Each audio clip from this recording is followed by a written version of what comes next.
Estoy con Eugenia Navarro. Y yo con Sara Santos. Y esto es Starling Talks.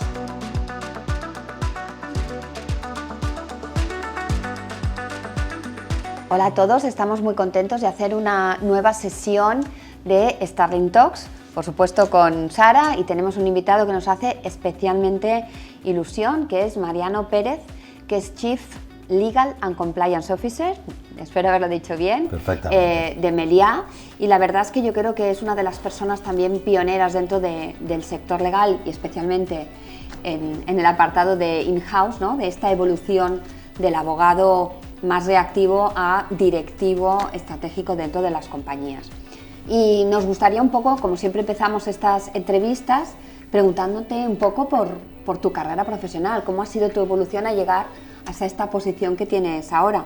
Muy bien, pues muchas gracias por invitarme, por darme la oportunidad de contar mi experiencia, sin duda, y espero que pueda aportar valor a los que puedan tener la oportunidad de escuchar este ratito. Mi experiencia profesional es un poco diferente, porque yo empecé en realidad a los 18 años, empecé de pasante en un despacho en Madrid, que era un despacho peruano fundado por un ministro de Hacienda peruano y que tenía despachos obviamente en Lima, en México, y tenía oficinas en Madrid y en Barcelona. Y lo que empezó, porque yo empecé a estudiar Derecho más por invitación familiar, porque había desde mi bisabuelo hay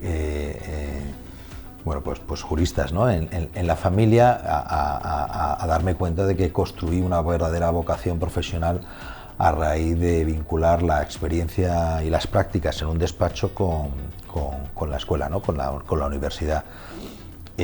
¿Por qué digo que es diferente? Porque en realidad a través de esto, o sea, yo trabajaba por las mañanas, por las tardes estudiaba, y eso me permitió que todo lo que estudiaba durante los diferentes años de la carrera tenían su espejo en la realidad práctica de los temas que me encomendaban, como cuando eres, o por lo menos era un despacho de profunda influencia anglosajona. Y entonces yo ya de los 19 años yo ya tenía que justificar un parte de horas, tenía que justificar el tiempo como lo dedicaba, tenía que asumir la responsabilidad del tiempo que dedicaba a mis clientes y por tanto del precio que se les cobraba, ¿no?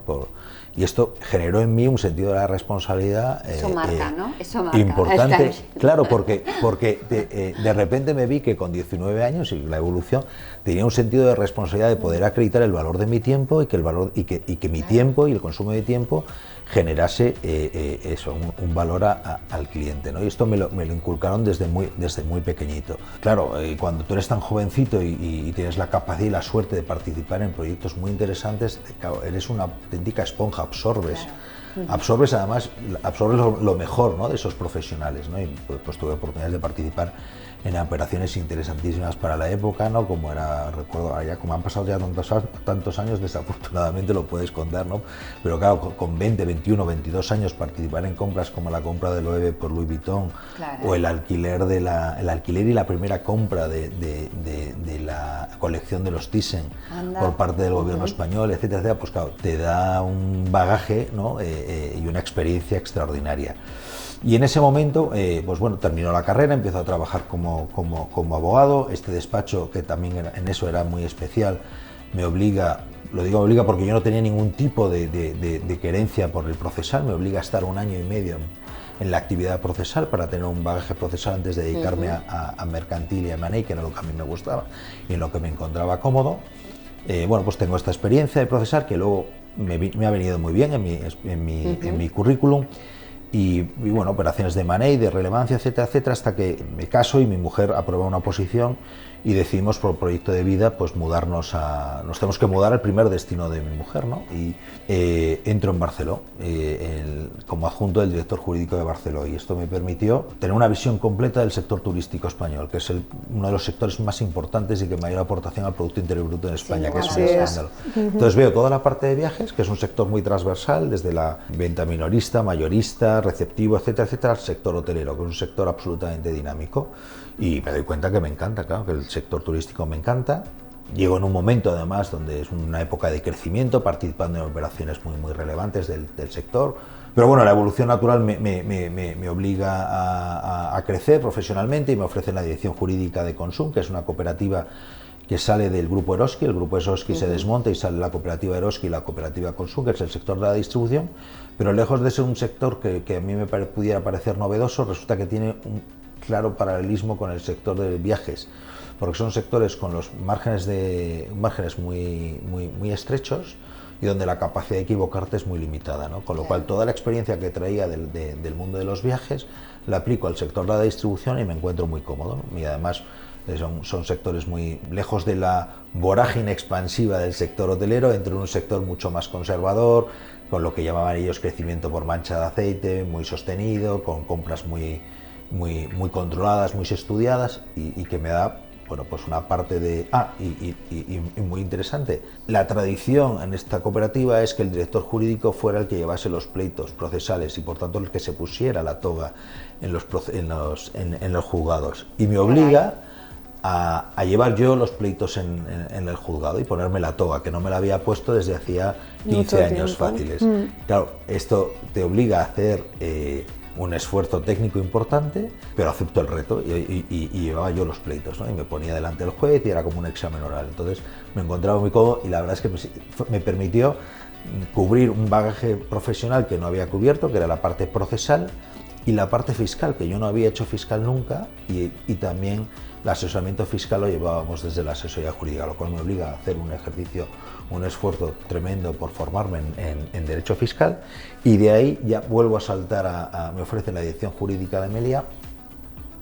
El sector hotelero me encantaba, me gustaba, la verdad es que siempre me ha apasionado, y eso fue lo que justificó que aceptase la propuesta de volver a Mallorca, volver a la dirección jurídica de Meliá, donde he estado una década, con unas responsabilidades sobre todo en la asesoría jurídica global de la compañía, también en épocas muy complicadas y menos complicadas, porque el negocio hotelero es un negocio cíclico, hasta llegar a mis responsabilidades actuales, que integran ya, bueno, pues tanto la asesoría jurídica como el gobierno corporativo, como riesgos, compliance y auditoría interna. Ahora es mucho más transversal y por tanto, bueno, con una implicación mucho más personal en la estrategia de la compañía. Totalmente. Y Mariano, centrándonos en el perfil del abogado in-house, ¿cuáles son los principales cambios que has visto desde el abogado tradicional que son más reactivos a la figura estratégica que ocupan actualmente los General Counsels en las empresas?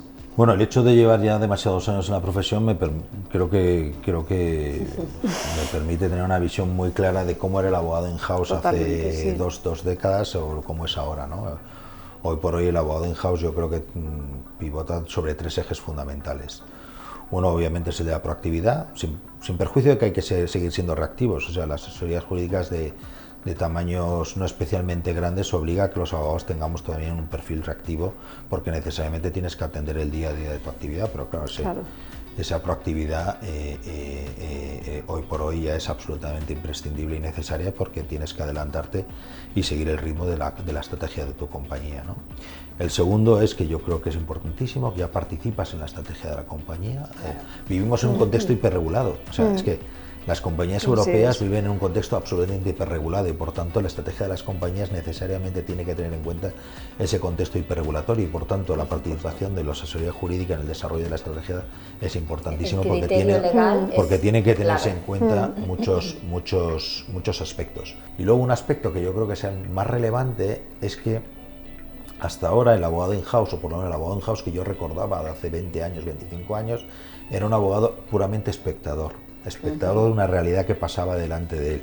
Cuando estábamos hablando de operaciones, o sea, no en el día a día, pero en las operaciones de cierta relevancia, el abogado in-house era un mero espectador, mientras que hoy es un auténtico protagonista. O sea, nosotros, los abogados in-house, ya somos los que diseñamos, lideramos y ejecutamos en muchas ocasiones las operaciones corporativas de cierta relevancia. Hay mucho más en sectores como el nuestro, que son sectores, no voy a llamarlo nicho, pero son sectores muy específicos, donde os puedo asegurar que una de las mayores deficiencias que yo advierto es que en derecho turístico, en derecho hotelero, los que más sabemos somos los abogados in-house versus los despachos, que por mucho que quieran potenciar sus especialidades en estos segmentos, les cuesta, porque obviamente el volumen de trabajo no les permite tener abogados que recurrentemente se dediquen a esto. Y esto, siendo esto, nos permite a nosotros pues no solo diseñar la operación, también liderarla y ejecutarla, ¿no? Y luego obviamente el desarrollo posterior, ¿no? Y eso yo creo que es los 3 ejes sobre los que hoy por hoy pivota, digamos, la transformación del modelo in-house de un abogado, ¿no?